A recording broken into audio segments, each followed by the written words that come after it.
They never tell you how quiet it gets before everything changes. I was flying a routine reconnaissance mission over the northern sector when my radar suddenly lit up. 6 unidentified aircraft approaching fast from the east. My heart started pounding against my flight suit as I realized I was completely alone out there, 120 miles from the nearest friendly forces. Command had gone silent, either jammed or worse. The mission brief had mentioned potential hostile activity, but nothing like this. I checked my fuel gauge, just enough to engage or escape, but not both. In that moment, as I watched those 6 blips closing in, I had to make a decision that would change everything. Flying at 30,000 feet gives you a perspective most people never experience. The world looks peaceful from up there, borderless, serene, like all our human conflicts are meaningless specks on something greater. But that day, that illusion shattered as quickly as the radar warning tone pierced my headset. My F-22 Raptor was outfitted for reconnaissance, not heavy combat. I had limited countermeasures, 2 sidewinders, and whatever I could squeeze out of my aircraft performance. Against 6 bogeys, those weren't great odds. I thought about my family back home. My daughter's birthday was next week. I'd promised to be there. As I tightened my oxygen mask and adjusted my stance in the seat, I made another promise to make it back whatever it took. The enemy aircraft came into visual range. Unmarked fighters with profiles I'd never encountered in training. They weren't following any standard formation we'd been briefed on. Their movement suggested highly trained pilots working with advanced coordination systems. My mind raced through options. I could dive for the clouds and attempt to lose them. I could call for support that might never arrive, or I could stand my ground. The adrenaline surged through my body as I remembered Colonel Matthews' words during advanced combat training. When outnumbered, become unpredictable. Make them fight on your terms. With sweat beading under my helmet, I made a decision that defied all protocols. I would turn directly into their formation. What happened next still replays in my mind during quiet moments. I banked hard right, then suddenly reversed into a steep climb that would strain both aircraft and pilot to their limits. The G-forces pushed against my chest like a concrete wall as I executed the Cobra maneuver, something we'd only practiced in simulation. My aircraft stalled momentarily at the peak, hanging suspended as if time itself had stopped. Then gravity took hold again as I dropped behind the lead enemy fighter. I had seconds to act before their formation regrouped. What I saw through my canopy in that moment would change my understanding of aerial warfare forever. The enemy aircraft wasn't just advanced. It had capabilities that weren't supposed to exist yet.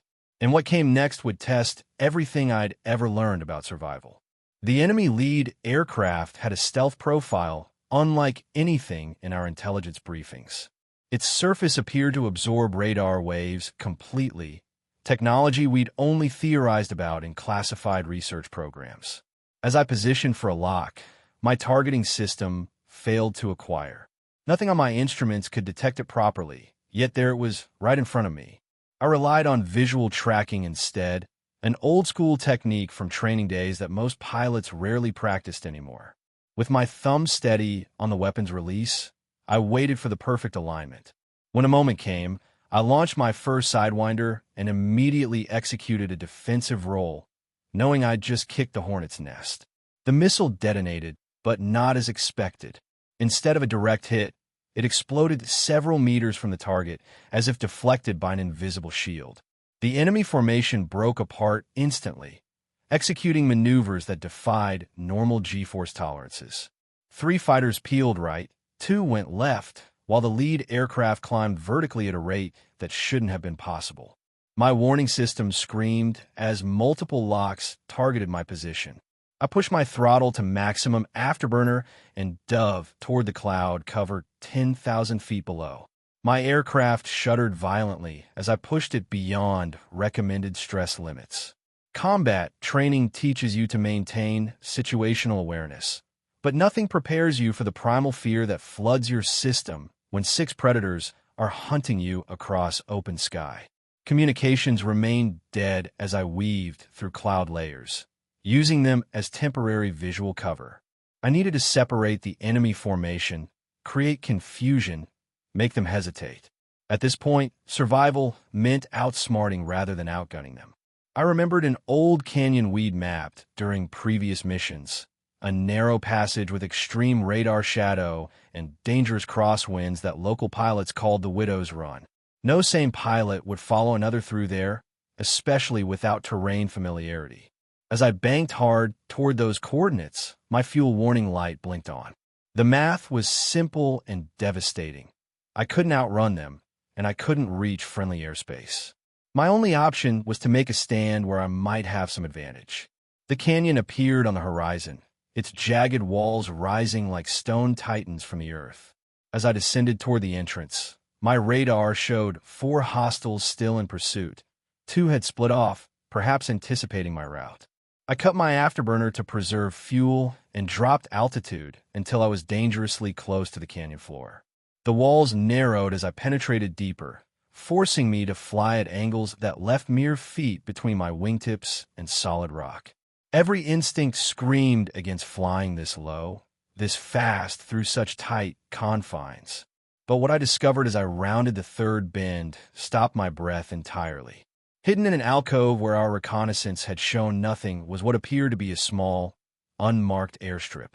And on that strip sat aircraft with markings I recognized immediately, markings that shouldn't have been there, that changed everything about my mission and what was really happening in this conflict zone.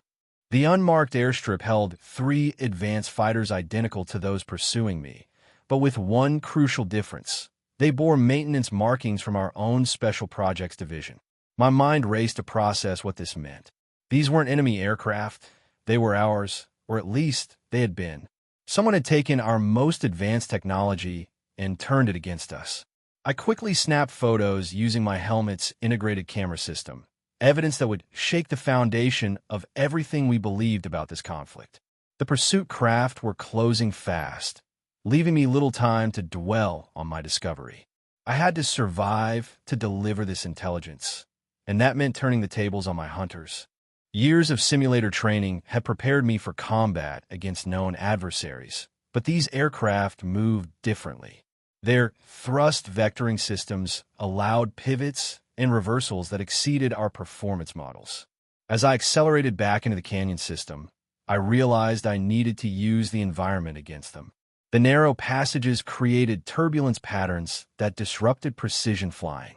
If I could navigate the worst sections at maximum speed, their advanced systems might actually become a liability, too responsive, too sensitive to the chaotic air currents. It was counterintuitive, but sometimes the highest technology fails where basic physics prevails. I pushed my stick forward and dove deeper into the labyrinth of stone, intentionally flying through the roughest air I could find.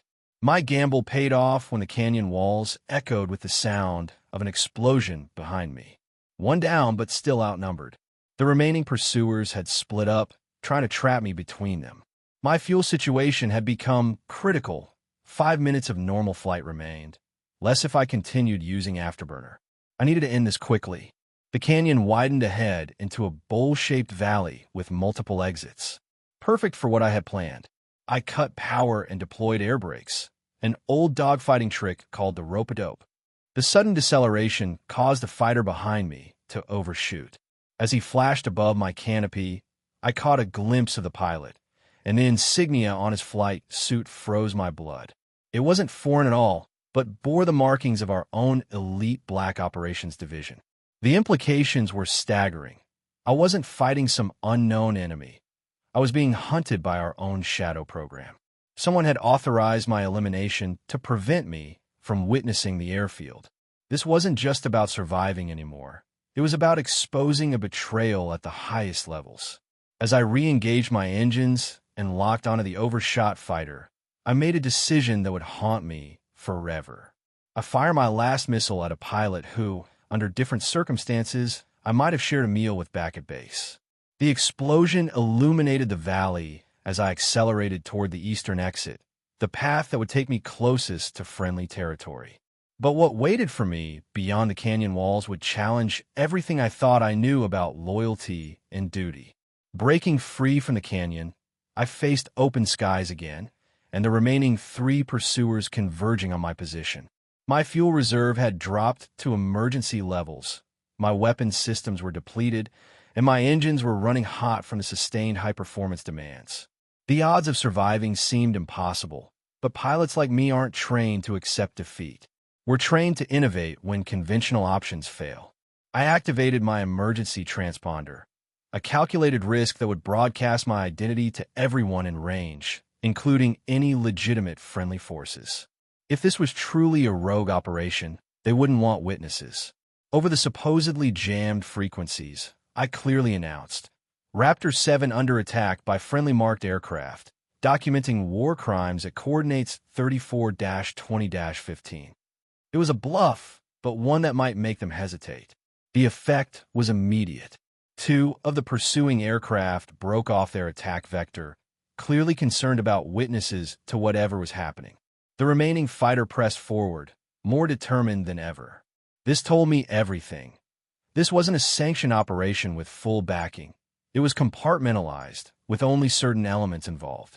The lone pursuer was likely the operation leader, someone who couldn't afford to let me escape with what I'd seen.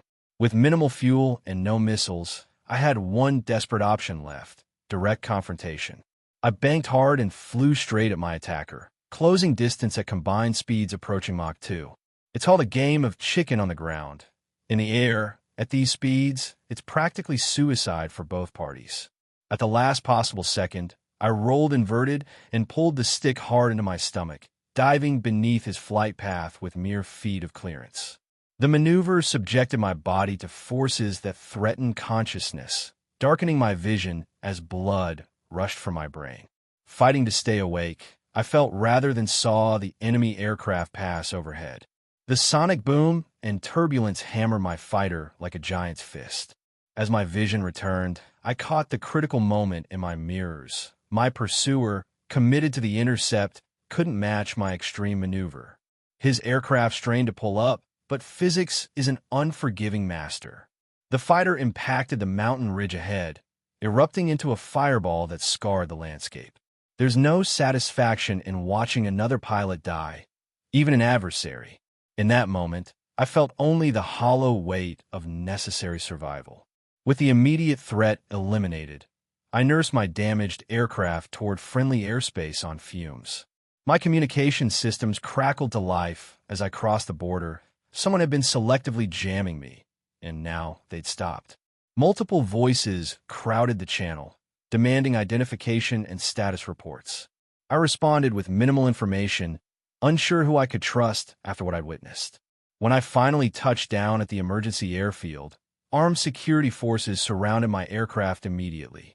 They weren't the standard military police. These were Special Activities Division operators, faces masked, weapons ready.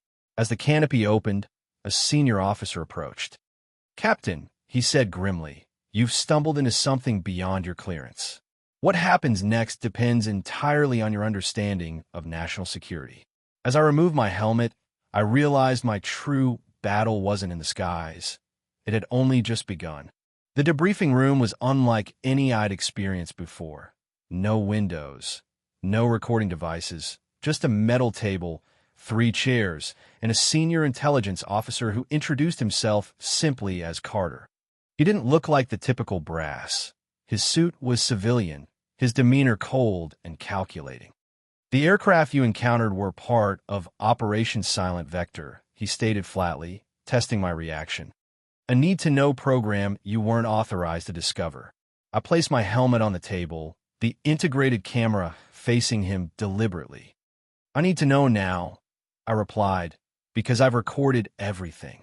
It was another bluff. The camera had malfunctioned during the dogfight, but Carter didn't know that. His expression flickered momentarily, revealing the first crack in his professional facade. What unfolded over the next 6 hours shook the foundations of everything I believed about our military operations. Silent Vector wasn't just a black program. It was a deniable operation designed to test advanced aircraft against our own pilots in real combat scenarios. The premise was chilling.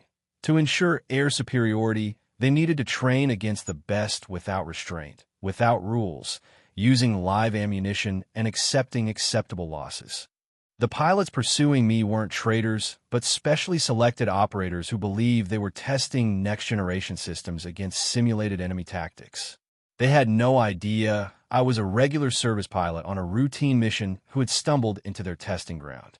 The deception ran deep, with separate chains of command, falsified mission reports, and compartmentalized information to maintain the illusion.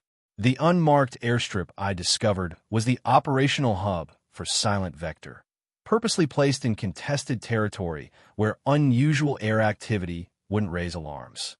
Carter explained that the program had delivered invaluable combat data that conventional training could never provide. Real combat responses can't be simulated, he said with disturbing calm. The survival instinct, the fear response, these elements are essential to developing truly superior systems. I thought about the pilots who had died pursuing me, believing they were serving their country. I thought about how close I had come to becoming another acceptable loss in someone's classified data set.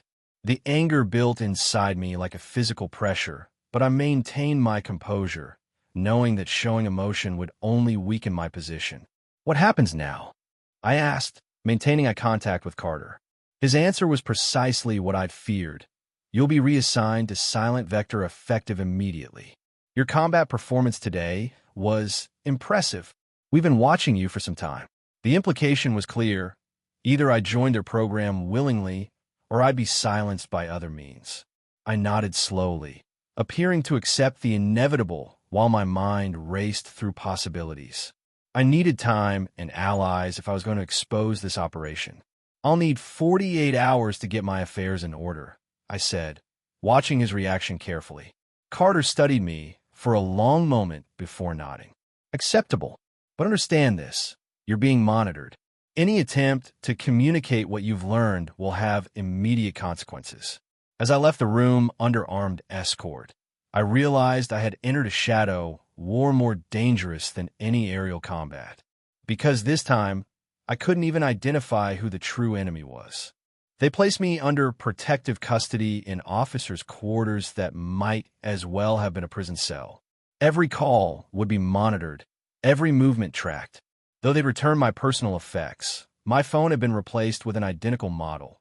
Same scratches, same wallpaper photo of my daughter, but undoubtedly compromised with surveillance software. The base itself felt different now, knowing what lurked beneath its official operations.